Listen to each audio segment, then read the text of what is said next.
He spent 27 years as an agent with the U.S. Drug Enforcement Administration, and now Christopher Giavino is in charge of the forensic analysis practice with Dempsey Partners, a risk management consulting and investigative firm based in the United States. He explains to ILStv how the skills he learned in the DEA transfer to his role in the public sector. The backstory of what I used to do for a living was a combination of a lot of undercover work, anti-money laundering work, recently fighting narco-terrorism, especially down in South America and over in Southwest Asia and in the Middle East, vis-a-vis either heroin or cocaine trafficking, and the movement of dollars, euros, gold.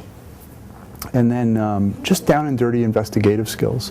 You know, as you come up as a new agent, if you're paying attention at all and you're working with the right people, and for me, working with the right people was actually working with New York City police officers or LA County people. I mean, people who typically most agents may not work with.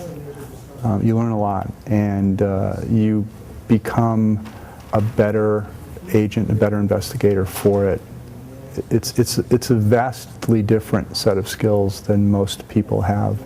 It's a combination of skills and I think perspective and contacts.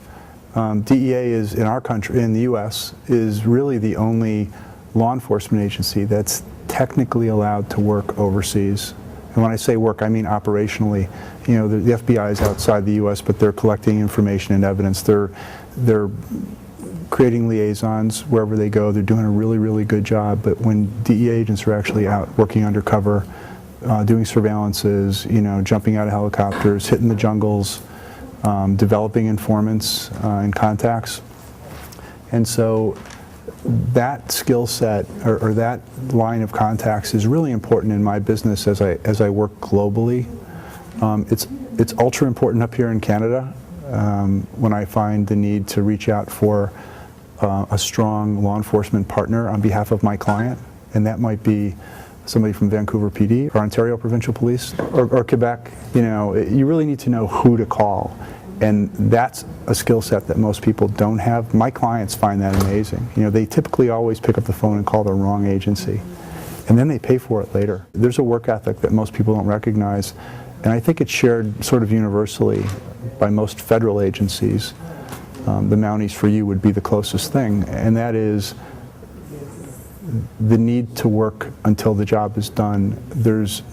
It's a salaried position. You don't get paid by the hour. If you work 10 days in a row, 3 weeks in a row, 30 hours in a row, it doesn't matter. You go home when you're done. You don't go home at the end of 8 hours. It doesn't happen. And if you're not ready for that, then get out, you know?